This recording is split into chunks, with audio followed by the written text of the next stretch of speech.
नमस्कार। दोपहर समाचार में आपका स्वागत है।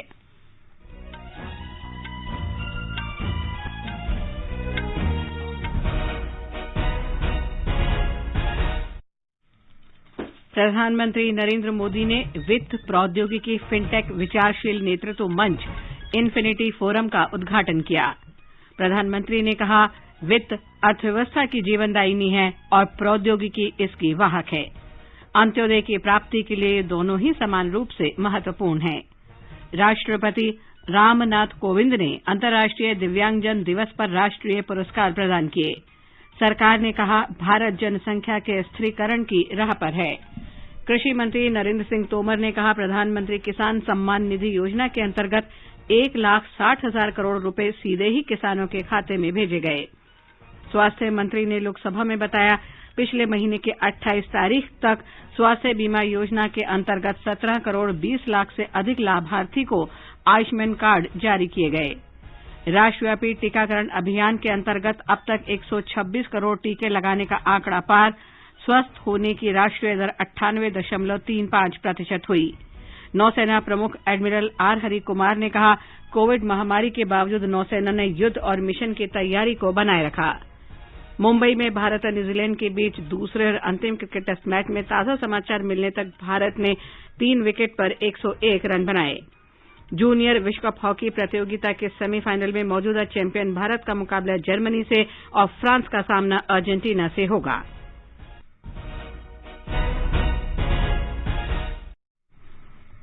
दोपहर समाचार में मनोज के साथ मैं लवली निगम। देश कोविड टीकाकरण अभियान के अंतर्गत 150 करोड़ टीके लगाने की दिशा में निरंतर आगे बढ़ रहा है। कोरोना वायरस का नया वेरिएंट मिलने से चिंताएं बढ़ी हैं। आपसे हमारी अपील है कि यथाशीघ्र दोनों टीके लगवाएं और अन्य लोगों को भी टीके लगवाने के लिए प्रेरित करें। कृपया 3 सरल उपायों का पालन अवश्य करें। मास्क लगाएं, 2 गज की सुरक्षित दूरी बनाए रखें, हाथ और चेहरा साफ रखें। कोविड से संबंधित किसी भी जानकारी और मार्गदर्शन के लिए राष्ट्रीय हेल्पलाइन नंबर 011-2397-8046 और 1075 पर संपर्क करें। अब समाचार विस्तार से।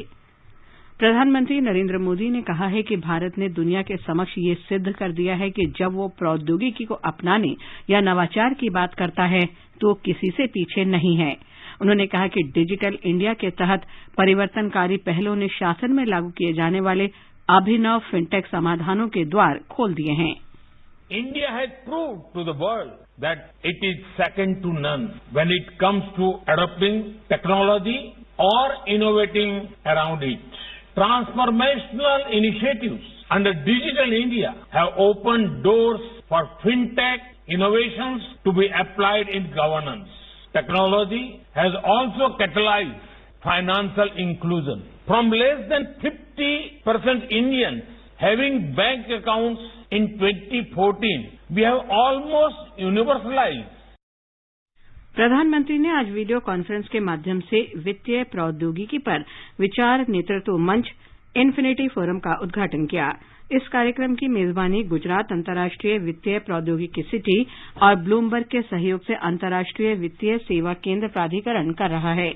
भारत सरकार के तत्वावधान में हो रहे इस आयोजन की पहली कड़ी में इंडोनेशिया, दक्षिण अफ्रीका और ब्रिटेन साझेदार देश हैं। फिनटेक के महत्व पर प्रकाश डालते हुए श्री मोदी ने कहा कि इस मंच के पास देश में अपार संभावनाएं हैं और अब इन पहलों को फिनटेक क्रांति में बदलने का समय आ गया है।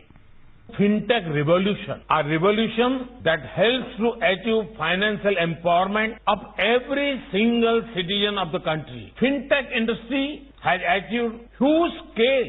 This fintech acceptability among the masses has a unique feature. That feature is trust. The common Indian has shown immense trust in our fintech ecosystem by embracing digital payments and such technologies. प्रधानमंत्री ने कहा कि अर्थव्यवस्था की जीवनदायिनी वित्त है और प्रौद्योगिकी इसकी वाहक है।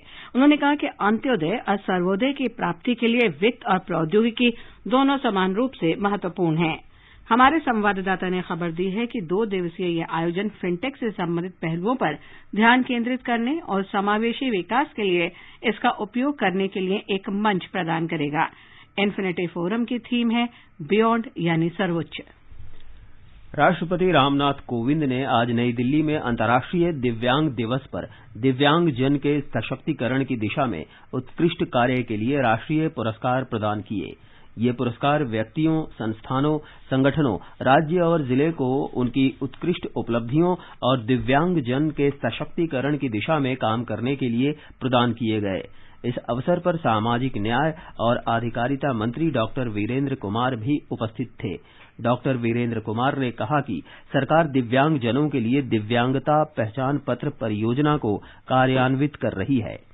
सरकार दिव्यांगजनों के लिए राष्ट्रीय डाटाबेस तैयार करने के उद्देश्य विशिष्टता दिव्यांगता पहचान पत्र परियोजना को कार्यान्वित कर रही है। अब तक सभी राज्यों, संघराज्य क्षेत्रों के 713 जिलों में 64 लाख से अधिक यूडीआईडी कार्ड तैयार किए जा चुके हैं। हमने आजादी के अमृत महोत्सव के दौरान यूडीआईडी कार्ड जारी रखने की दिशा में पूर्णता प्राप्त करने का लक्ष्य रखा है। सरकार ने ग्वालियर मध्य प्रदेश में दिव्यांगता खेल केंद्र का निर्माण कर रही है। केंद्रीय कृषि मंत्री नरेंद्र सिंह तोमर ने बताया कि प्रधानमंत्री किसान सम्मान निधि योजना के अंतर्गत अब तक 1,60,000 करोड़ रुपए सीधे ही किसानों के बैंक खातों में भेजे गए हैं। राज्यसभा में एक प्रश्न के जवाब में श्री तोमर ने कहा कि योजना के अंतर्गत आने वाले 11 करोड़ 50 लाख पात्र लाभार्थियों को ये राशि उनके बैंक खातों में भेजी गई है। उन्होंने कहा कि इस योजना को लागू करने का उद्देश्य देश के किसानों की आय बढ़ाना है। केंद्रीय स्वास्थ्य मंत्री डॉक्टर मनसुख मांडविया ने कहा है कि पिछले महीने की 28 तारीख तक स्वास्थ्य बीमा योजना के 17 करोड़ 20 लाख से अधिक लाभार्थियों को आयुष्मान कार्ड जारी किए जा चुके हैं। एक प्रश्न के जवाब में श्री मांडविया ने बताया कि पैनल में शामिल करीब 24,000 सरकारी और निजी स्वास्थ्य देखभाल प्रदाताओं को नेटवर्क के माध्यम से 28,863 करोड़ रुपए की लागत से 2 करोड़ 49 लाख दाखिलों के लिए अधिकृत किया गया।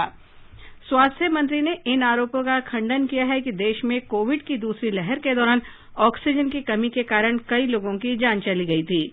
आज लोकसभा में प्रश्नकाल के दौरान श्री मांडविया ने बताया कि केंद्र के सवाल के जवाब में कई राज्य सरकारों ने कहा है कि ऑक्सीजन की कमी के कारण कोई मौत नहीं हुई है। केवल पंजाब में ही 4 संदिग्ध मौत के मामले थे। उन्होंने कहा कि ऑक्सीजन की आपूर्ति में कमी के मुद्दे का राजनीतिकरण किया जा रहा है। विदेश से टैंकर भी मंगाए गए, नेवी का उपयोग किया गया। ये सारी व्यवस्था करके देश में ऑक्सीजन की रिक्वायरमेंट पूरी हो, ऐसा भारत सरकार ने प्रयास किया। ऐसी स्थिति में भी कई लोगों ने राजनीति नहीं छोड़ी, कोर्ट में चले गए, कोर्ट से अपना ज्यादा डिमांड को दिखा के ऑर्डर ले आए। तो ये राजनीति ऑक्सीजन पर चली और बाद में कितने डेथ हुए ये भी राजनीति चली। भारत सरकार की ओर से माननीय प्रधानमंत्री जी ने भी माननीय मुख्यमंत्री की मीटिंग में भी बार बार कहा कि उसमें कोई छुपाने की आवश्यकता नहीं है। केंद्र सरकार ने कहा है कि भारत जनसंख्या के स्थिरीकरण की राह पर है। स्वास्थ्य और परिवार कल्याण राज्य मंत्री डॉक्टर भारती प्रवीण पवार ने लोकसभा में आज एक प्रश्न के उत्तर में कहा कि 5वें राष्ट्रीय परिवार स्वास्थ्य सर्वेक्षण के अनुसार 2019-20 में प्रजनन दर घटकर 2 रह गई है। राज्यसभा में आज शून्यकाल और प्रश्नकाल सुचारू रूप से चला। सदन की कार्यवाही शुरू होते ही विपक्षी सदस्यों ने 12 सदस्यों के निलंबन का मुद्दा उठाया। राज्यसभा के सभापति एम वेंकैया नायडू ने कहा कि वो पहले ही सदन के नेता, विपक्ष के नेता और अन्य सदस्यों के एक साथ बैठने और सदन के सुचारू संचालन के लिए इस मुद्दे के समाधान का सुझाव दे चुके हैं। केंद्रीय मंत्री और सदन के नेता पीयूष गोयल ने कहा कि वो विपक्ष के नेता से मिलने को तैयार हैं, लेकिन निलंबित सदस्यों ने अपने अमर्यादित व्यवहार के लिए क्षमा नहीं मांगी है और वे अपने आचरण को सही ठहरा रहे हैं। भारतीय जनता पार्टी के राज्यसभा सांसदों ने विपक्ष के अमर्यादित व्यवहार को लेकर आज संसद भवन परिसर में महात्मा गांधी की प्रतिमा के सामने विरोध प्रदर्शन किया। विपक्षी 12 सांसदों को संसद के शीतकालीन सत्र से निलंबित कर दिया गया था। निलंबन के विरोध में विपक्षी सांसद पिछले कुछ दिनों से विरोध प्रदर्शन कर रहे हैं। ये समाचार हमारी वेबसाइट newsonair.com/hindi और हमारे mobile app news on AIR पर भी उपलब्ध हैं। हर जोखिम से निकल कर फसल आए, सुरक्षित हो जाए।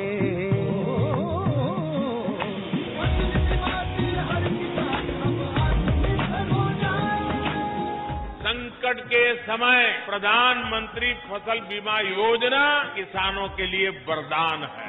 अब सूखा पड़े या बाढ़ आ जाए कोई डर नहीं। अब ओले पड़े या कीट पतंगे फसल खा जाए कोई फिक्र नहीं, क्योंकि हमने लिया है प्रधानमंत्री फसल बीमा।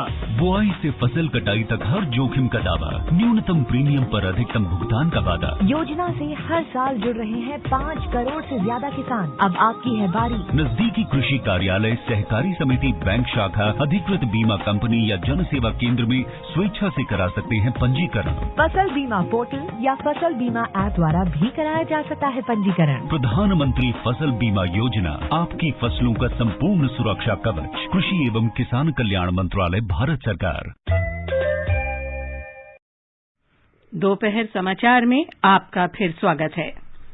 राष्ट्रव्यापी कोविड टीकाकरण अभियान के अंतर्गत देश ने 126 करोड़ कोविड टीके लगाने का आंकड़ा पार कर लिया है।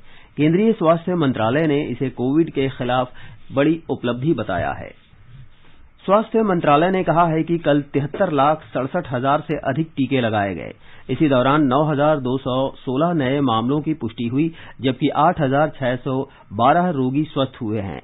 स्वस्थ होने की दर 98.35% हो गई है।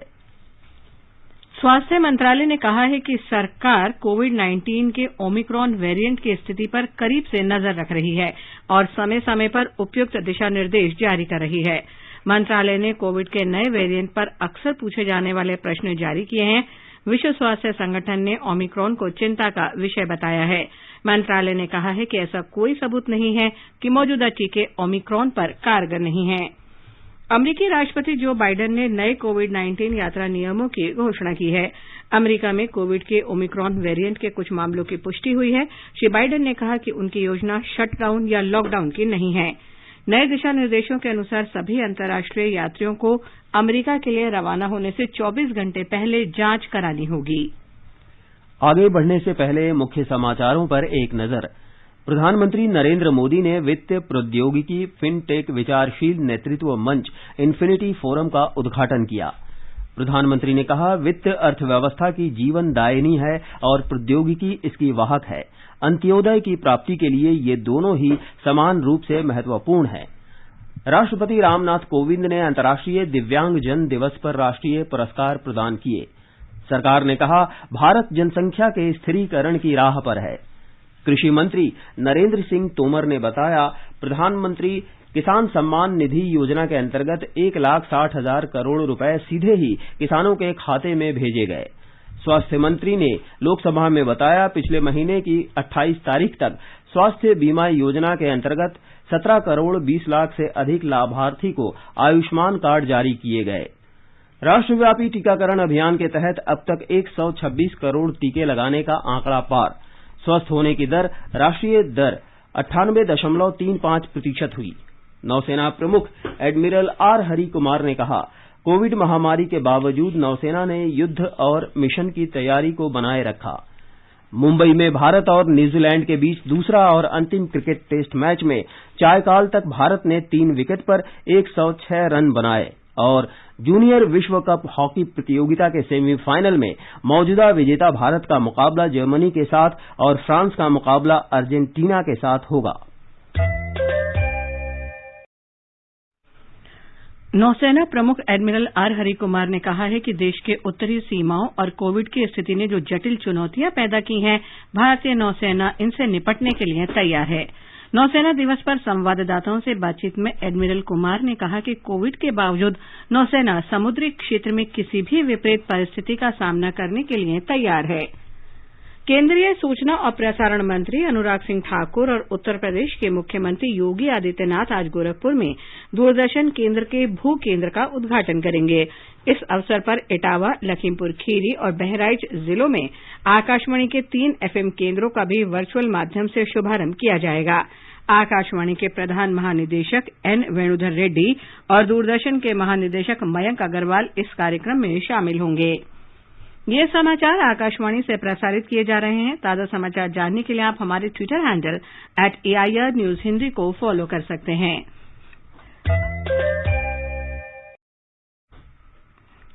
आजादी का अमृत महोत्सव के लिए सभी उपभोक्ताओं को शुभकामनाएं। हॉलमार्क सोने की शुद्धता सुनिश्चित करता है। हमेशा हॉलमार्क वाले सोने के आभूषण खरीदें।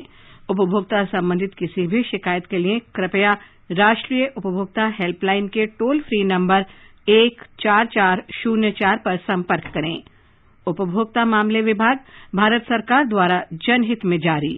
जागो ग्राहक जागो। ये आकाशवाणी है। आजादी का अमृत महोत्सव के हिस्से के रूप में आकाशवाणी समाचार आजादी के तराने शीर्षक से एक कार्यक्रम प्रसारित करता है। ये कार्यक्रम उन देशभक्ति गीतों पर आधारित है जिन्होंने स्वतंत्रता आंदोलन में लोगों में जोश भर दिया था। स्वाधीनता आंदोलन के दौरान भारतीय जनमानस को उत्प्रेरित कर स्वतंत्रता का अलख जगाने और मातृभूमि के प्रति सेवा, समर्पण और त्याग की ज्वाला प्रज्वलित कर देने वाले अमर गीतों पर आधारित विशेष कार्यक्रम आजादी के तराने सुनना न भूलें।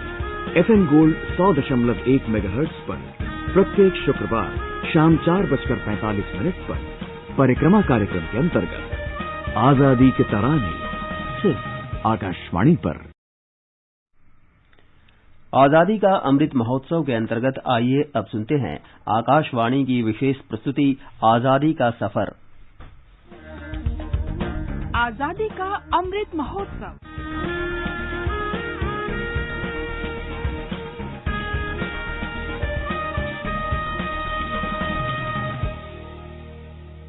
आजादी का सफर with AIR News. Birth of a Nation. India's glorious freedom struggle is one of the greatest struggles the modern world has ever witnessed. AIR News brings you a glimpse. आजादी का अमृत महोत्सव।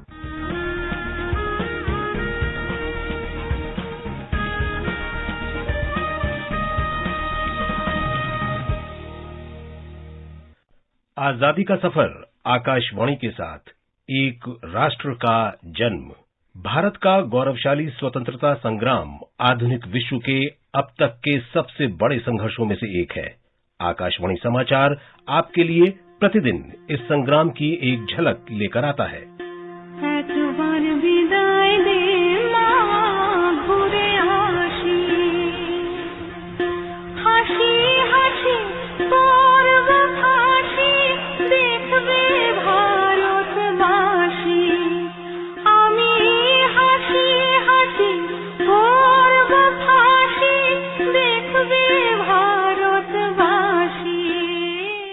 आज हम याद कर रहे हैं सबसे कम उम्र के स्वतंत्रता सेनानियों में से एक खुदीराम बोस को। उनका जन्म 3 दिसंबर 1889 को मिदनापुर जिले में हुआ था। खुदीराम किशोरावस्था से ही क्रांतिकारी गतिविधियों की ओर आकर्षित थे और केवल 15 वर्ष की छोटी उम्र में क्रांतिकारी समूह अनुशीलन समिति में शामिल हो गए थे।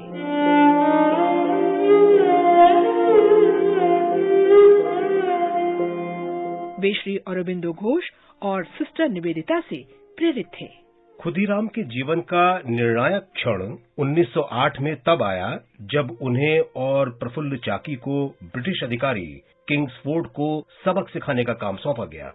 शुरुआत में कोर्ट में बम फेंकने की योजना थी, लेकिन वहां मौजूद नागरिकों को नुकसान न पहुंचे, इसलिए ये विचार बदल दिया गया। इसके बाद 30 अप्रैल 1908 को उन्होंने उस वाहन पर बम फेंका जिसमें उनके विचार से किंग्सफोर्ड सवार थे, लेकिन किंग्सफोर्ड बच निकला। पुलिस ने बिहार के समस्तीपुर जिले के वैनी रेलवे स्टेशन से खुदीराम को गिरफ्तार किया, जबकि प्रफुल्ल चाकी ने इससे पहले स्वयं ही मृत्यु का वरण कर लिया।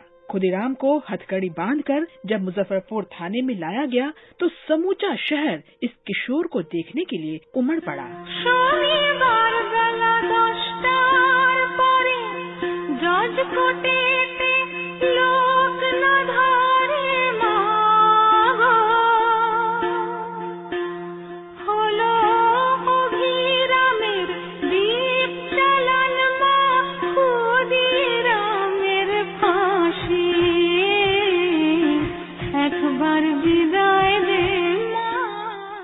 जुलाई 1908 को खुदीराम बोस को मौत की सजा सुनाई गई।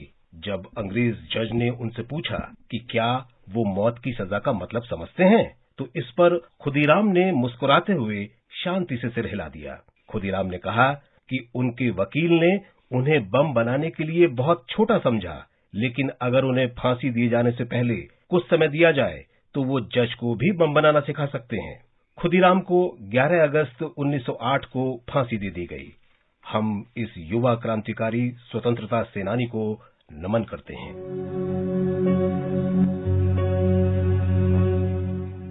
आज जयंती है भारतीय गणराज्य के पहले राष्ट्रपति भारत रत्न डॉक्टर राजेंद्र प्रसाद की, जिनका जन्म 3 दिसंबर 1884 को हुआ था। जब हम स्वतंत्रता के अधिकारों को और आजादी के अख्तियारों को अपने हाथों में लेने जा रहे हैं, हमारा पहला कर्तव्य है हम उनके प्रति श्रद्धांजलि अर्पित करें, जिन्होंने इस दिन के लाने के लिए अपनी जिंदगी लगा दी और तरह तरह के कष्ट सहे और मुसीबतें झेली। प्यार से राजन बाबू कहे जाने वाले राजेंद्र प्रसाद ने नवनिर्मित गणतंत्र के भविष्य निर्माण में बहुत महत्वपूर्ण भूमिका निभाई। उन्होंने देश और राजनीति पर अमिट छाप छोड़ी। चंपारण सत्याग्रह के दौरान राजेंद्र प्रसाद की मुलाकात महात्मा गांधी से हुई। जाति और अस्पृश्यता पर गांधी जी के विचारों से वे अत्यधिक प्रभावित थे। डॉक्टर राजेंद्र प्रसाद ने असहयोग आंदोलन में सक्रिय रूप से भाग लिया। उन्होंने वकालत छोड़ दी और 1921 में पटना के पास नेशनल कॉलेज शुरू किया। जुलाई 1946 में जब देश का संविधान बनाने के लिए संविधान सभा की स्थापना की गई तो डॉक्टर राजेंद्र प्रसाद इसके अध्यक्ष चुने गए। हम जानते हैं कि देश में इस स्वतंत्रता प्राप्ति से जो उल्लास, जो खुशी और जो उत्साह होना चाहिए वो इसका बंटवारा हो जाने के कारण किरकिरा हो गया। हमारा काम है कि जो हमारे साथ रह गया है उसको हम ऐसा सुंदर, सुव्यवस्थित, सुसंगठित और समुन्नत करें कि बिछड़े हुए प्रदेशों को फिर हमसे मिल जाना बहुत अधिक लाभप्रद मालूम हो। हम आशा करते हैं हम अपने व्यवहार से, अपनी कार्य दक्षता से उनको फिर अपनी ओर वापस ला सकेंगे। 26 जनवरी 1950 को वे देश के पहले राष्ट्रपति चुने गए। 12 वर्ष राष्ट्रपति के रूप में कार्य करने के बाद डॉक्टर राजेंद्र प्रसाद 1962 में सेवानिवृत्त हुए। उन्हें देश के सर्वोच्च नागरिक सम्मान भारत रत्न से सम्मानित किया गया। 28 फरवरी 1963 को 78 वर्ष की आयु में उनका निधन हो गया। इस महान राष्ट्रीय नेता को हमारा नमन।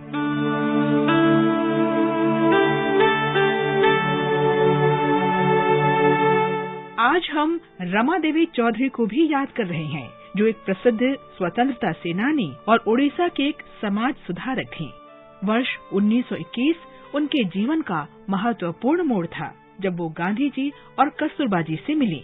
वे अपने परिवार के साथ असहयोग आंदोलन में शामिल हो गयी। 8 नवंबर 1930 को बालेश्वर और जगत सिंहपुर में नमक सत्याग्रह का नेतृत्व करने पर उन्हें जेल में डाल दिया गया। रमा देवी ने पुनर्निर्माण के लिए रामचंद्रपुर में सेवा घर की स्थापना की। गांधी जी ने आशीर्वाद देते हुए 20 मई 1934 को आश्रम का उद्घाटन किया। रमा देवी को भारत छोड़ो आंदोलन के दौरान एक बार फिर 9 अगस्त 1942 को गिरफ्तार कर लिया गया। स्वतंत्रता के बाद रमा देवी ने खुद को पूरी तरह से आचार्य विनोबा भावे के भूदान और ग्रामदान आंदोलन के लिए समर्पित कर दिया। 22 जुलाई 1985 को रमा देवी ने अंतिम सांस ली।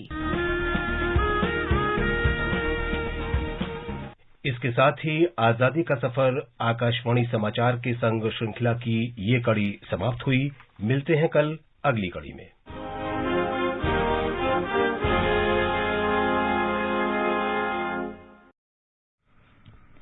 भोपाल गैस त्रासदी की आज बरसी है। 37 वर्ष पहले 2 और 3 दिसंबर 1984 की मध्य रात्रि में भोपाल स्थित यूनियन कार्बाइड इंडिया लिमिटेड के कीटनाशक संयंत्र में गैस रिसाव के कारण ये त्रासदी हुई थी और इसे विश्व की सबसे दुखद औद्योगिक आपदा माना जाता है। हमारी संवाददाता की रिपोर्ट। दुनिया की सबसे भीषण औद्योगिक आपदाओं में से एक मानी जाने वाली भोपाल गैस त्रासदी के प्रत्यक्षदर्शी लोगों में से एक फोटो पत्रकार कमलेश जैमिनी ने आपदा की अपनी ज्वलंत यादें साझा करते हुए इसे एक दर्दनाक रात के रूप में याद किया। वो रात कभी भुलाई नहीं जा सकती, ऐसी दुर्घटना अब भविष्य में न हो। राज्य सरकार का भोपाल गैस त्रासदी राहत और पुनर्वास विभाग गैर सरकारी संगठनों के साथ पीड़ितों के आर्थिक और सामाजिक पुनर्वास की दिशा में काम कर रहा है। विभाग के मंत्री विश्वास सारंग ने बताया कि गैस पीड़ितों को मुफ्त चिकित्सा राहत प्रदान करने की दृष्टि से व्यापक चिकित्सा पुनर्वास कार्यक्रम भी चलाया जा रहा है। हमने वो बहनें जो गैस कांड के समय कल्याणी हुई, विधवा हुई, उनको पेंशन फिर से शुरू की है। हम यूनियन कार्बाइड परिसर से कचरा का निष्पादन कर यूनियन कार्बाइड परिसर में एक रोजगारोन्मुखी मेमोरियल भी बना रहे हैं, जिसमें गैस पीड़ितों को रोजगार के नए अवसर हम प्रदान करेंगे। पूजा पीवर्धन, आकाशवाणी समाचार, भोपाल। हमारे लाइव इन कार्यक्रम कोरोना जागरूकता श्रृंखला में आज अखिल भारतीय आयुर्विज्ञान संस्थान दिल्ली के डॉक्टर MC मिश्र कोरोना वायरस से संबंधित प्रश्नों के उत्तर के लिए हमारे साथ रहेंगे। श्रोता शाम 9:30 बजे टोल फ्री नंबर 1800115767 और हमारे टेलीफोन नंबर 01123314444 पर विशेषज्ञों से सवाल पूछ सकते हैं। मुंबई में भारत और न्यूजीलैंड के बीच दूसरे टेस्ट मैच में भारत ने चायकाल तक 3 विकेट पर 111 रन बना लिए थे। टॉस जीतकर भारत ने पहले बल्लेबाजी करने का फैसला किया। भुवनेश्वर के कलिंग स्टेडियम में आज जूनियर विश्व कप हॉकी प्रतियोगिता के सेमीफाइनल में मौजूदा चैंपियन भारत का मुकाबला जर्मनी से होगा। एक अन्य सेमीफाइनल में आज शाम 4:30 बजे फ्रांस और अर्जेंटीना के बीच मुकाबला होगा। राष्ट्रपति रामनाथ कोविंद, उपराष्ट्रपति M वेंकैया नायडू और प्रधानमंत्री नरेंद्र मोदी ने भारत के प्रथम राष्ट्रपति डॉक्टर राजेंद्र प्रसाद को उनकी जयंती पर श्रद्धांजलि दी है। प्रधानमंत्री ने ट्वीट में कहा है कि राजेंद्र प्रसाद ने देश के स्वतंत्रता संग्राम में विशेष योगदान दिया है। उन्होंने कहा कि राष्ट्र हित में समर्पित राजेंद्र प्रसाद का जीवन सभी देशवासियों के लिए सदैव प्रेरणा का स्रोत बना रहेगा। बिहार के राज्यपाल फागू चौहान और मुख्यमंत्री नीतीश कुमार ने देश के प्रथम राष्ट्रपति डॉक्टर राजेंद्र प्रसाद की जयंती पर पटना में उनकी समाधि पर पुष्पांजलि अर्पित कर श्रद्धांजलि दी। उनके पैतृक गांव सीवान जिले के जिरांदोई में भी उनकी जयंती मनाई जा रही है। पंजाब के पूर्व पुलिस महानिदेशक सरबदीप सिंह विर्क आज भाजपा में शामिल हो गए हैं। केंद्रीय मंत्री और भाजपा के वरिष्ठ नेता गजेंद्र सिंह शेखावत ने नई दिल्ली में पार्टी मुख्यालय में उन्हें पार्टी में स्थान दिया। ओडिशा और आंध्र प्रदेश की सरकारें आने वाले चक्रवाती तूफान के प्रभाव से निपटने के लिए पूरी तरह से तैयार है। इस बीच मौसम विभाग के महानिदेशक M महापात्रा ने बताया है कि इस चक्रवात से सबसे ज्यादा असर उत्तरी आंध्र प्रदेश और ओडिशा पर होगा। राष्ट्रीय आपदा मोचन बल के महानिदेशक अतुल करवाल ने कहा कि पश्चिम बंगाल, ओडिशा, आंध्र प्रदेश, तमिलनाडु और अंडमान और निकोबार में चक्रवात की स्थिति से निपटने के लिए 46 टीमों को तैनात किया गया है और 18 टीमों को भी तैयार रखा गया है। अब एक नजर आज के मौसम पर। राजधानी दिल्ली में हल्का कोहरा छाया रहा। मुंबई में बादल छाए रहने के साथ हल्की वर्षा हो सकती है। चेन्नई में भी आंशिक रूप से बादल छाए रहने की संभावना है, जबकि कोलकाता में आसमान साफ रहेगा। श्रीनगर, जम्मू और मुजफ्फराबाद में आसमान साफ रहेगा। लेह और गिलगित में बादल छाए रहेंगे। देश के पूर्वोत्तर हिस्से गुवाहाटी में सुबह कोहरा छाया रहा। और अंत में मुख्य समाचार एक बार फिर। प्रधानमंत्री नरेंद्र मोदी ने वित्त प्रौद्योगिकी फिनटेक विचारशील नेतृत्व मंच इन्फिनिटी फोरम का उद्घाटन किया। प्रधानमंत्री ने कहा, वित्त अर्थव्यवस्था की जीवनदायिनी है और प्रौद्योगिकी इसकी वाहक है। अंत्योदय की प्राप्ति के लिए ये दोनों ही समान रूप से महत्वपूर्ण हैं। राष्ट्रपति रामनाथ कोविंद ने अंतर्राष्ट्रीय दिव्यांगजन दिवस पर राष्ट्रीय पुरस्कार प्रदान किए। कृषि मंत्री नरेंद्र सिंह तोमर ने बताया, प्रधानमंत्री किसान सम्मान निधि योजना के अंतर्गत 1,60,000 करोड़ रुपए सीधे ही किसानों के खाते में भेजे गए। स्वास्थ्य मंत्री ने लोकसभा में बताया, पिछले महीने की 28 तारीख तक स्वास्थ्य बीमा योजना के तहत 17 करोड़ 20 लाख से अधिक लाभार्थियों को आयुष्मान कार्ड जारी किए गए। राष्ट्रव्यापी टीकाकरण अभियान के अंतर्गत अब तक 126 करोड़ टीके लगाने का आंकड़ा पार। स्वस्थ होने की राष्ट्रीय दर 98.35% हुई। नौसेना प्रमुख एडमिरल R हरि कुमार ने कहा, कोविड महामारी के बावजूद नौसेना ने युद्ध और मिशन की तैयारी को बनाए रखा। मुंबई में भारत और न्यूजीलैंड के बीच दूसरे अंतिम क्रिकेट टेस्ट मैच में चायकाल तक भारत ने 3 विकेट पर 111 रन बनाए। इसके साथ ही दोपहर समाचार का ये अंक समाप्त हुआ। नमस्कार।